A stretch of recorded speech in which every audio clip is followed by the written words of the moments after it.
नमस्कार,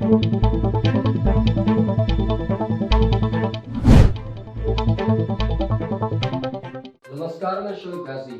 जनपद आजमगढ़ के सगड़ी क्षेत्र में घाघरा नदी से होने वाली कटान को लेकर बाढ़खंड और जिला प्रशासन पूरी तरीके से अलर्ट हो चुका है।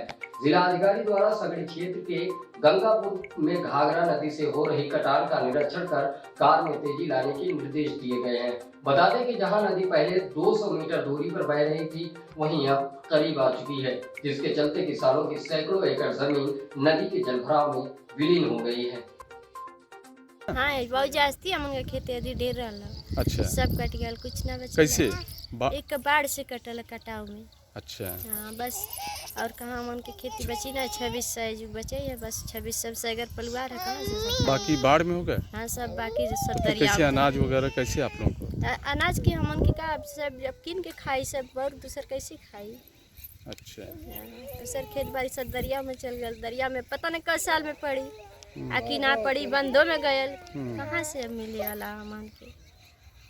कई जगह पे खासतौर से गांगेपुर मठिया के जगह पे जहाँ पे स्पर बनने की पूरी बनाने की कार्रवाई हो रही थी, वहाँ पे कटान की समस्या आई थी, बट फ्लड विभाग ने उसमें कार्य अच्छा करके अब तक कटान को रोका हुआ है। उसमें रक्षा करने में अभी तक सफल हुए हैं।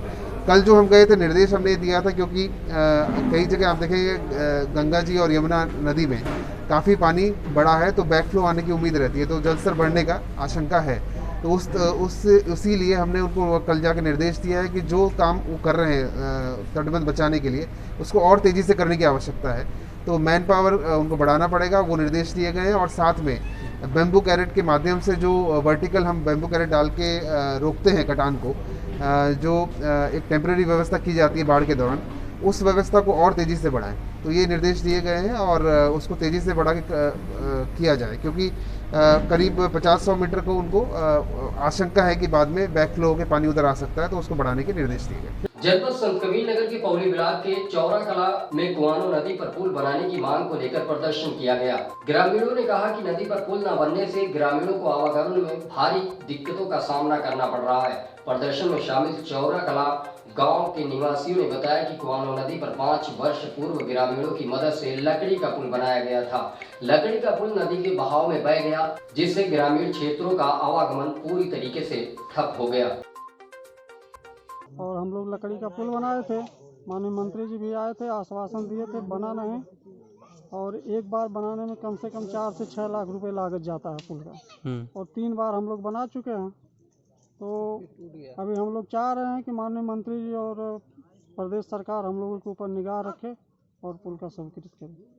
उत्तर प्रदेश के हरदोई जनपद में भारतीय जनता पार्टी के प्रदेश अध्यक्ष व भाजपा किसान मोर्चा के प्रदेश प्रभारी प्रकाश पहुंचे, जहां पार्टी के पदाधिकारियों और कार्यकर्ताओं ने जोरदार स्वागत किया। आपको बता दें कि प्रकाश पाल ने बालाजी मंदिर में हनुमान जी के दर्शन किए, उसके बाद कार्यकर्ताओं से भेंट भी की। इस दौरान प्रकाश पाल ने पत्रकारों से बातचीत करते हुए कहा कि भारतीय जनता पार्टी 2022 में अधिक से अधिक सीटें लाएगी और फिर योगी आदित्यनाथ को मुख्यमंत्री बनना दोबारा ये तय है। डग्गामार निजी बसों के संचालन को रोकने के लिए क्षेत्रीय मंत्री के द्वारा लिखे गए पत्र के बाद उन्हें डग्गामार बसों के संचालकों द्वारा धमकी मिलनी शुरू हो गई है। परिवहन विभाग के द्वारा पत्र पाने के बाद बसों का संचालन पर रोकने के लिए अभियान चलाया जा रहा है, लेकिन डग्गामार निजी डबल डेकर बसों का अभी तक पूर्ण रूप से संचालन बंद नहीं हो पाया है। रोडवेज कर्मचारी संयुक्त परिषद उत्तर प्रदेश हरदोई क्षेत्र के क्षेत्रीय मंत्री जितेंद्र बहादुर ने बताया कि राजनीतिक पृष्ठभूमि व अन्य लोगों से धमकी मिलना शुरू हो गई है। क्षेत्रीय मंत्री जितेंद्र बहादुर ने बताया कि अगर किसी प्रकार की कोई भी घटना उनके साथ होती है तो उसका जिम्मेदार विभाग होगा। क्षेत्रीय मंत्री जितेंद्र बहादुर को धमकियां मिलने से रोडवेज कर्मचारियों में रोष व्याप्त है। हमारे उप संभागीय परिवहन अधिकारी महोदय जो कि कुंभकर्ण की नींद में सो रहे थे, उनकी कुछ हद तक नींद खुली है, लेकिन फिर भी अभी तक कोई सार्थक कार्रवाई नहीं की गई। दूसरी बात, जब से मेरे द्वारा अपने उच्च अधिकारियों को, ट्रांसपोर्ट का कमिश्नर को पत्राचार किया गया है, तब से मोटर मालिकों का मेरे ऊपर दबाव पड़ रहा है। कोई दूरभाष से कह रहा है, कोई राजनीतिक व्यक्ति भी टेलीफोन करके कहता है। इसलिए मुझे ऐसा प्रतीत हो रहा है कि हमारी जान को भी खतरा है। अगर मेरी जान को कुछ होता है उसकी पूरी जिम्मेदारी हमारे सहायक संभागीय परिवहन अधिकारी हरदोई की होगी। सर, डग्गा मार बसों के संचालन को रोकने को लेकर क्या कड़े कदम उठाए जा रहे हैं? इसके लिए विशेष रूप से हमारे जो एमडी महोदय के विशेष निर्देश है कि ग्राउंड चेकिंग लगातार की जाए और तथ्यपूर्वक कराई जाए, क्वालिटी वाली की जाए। जहाँ जहाँ भी डग्गेमारी का संचालन हो रहा है उसकी सही जानकारी सक्षम स्तर पर उपलब्ध कराते हुए समुचित कार्रवाई सुनिश्चित की जाए। यह अभियान लगातार चलाया जा रहा है।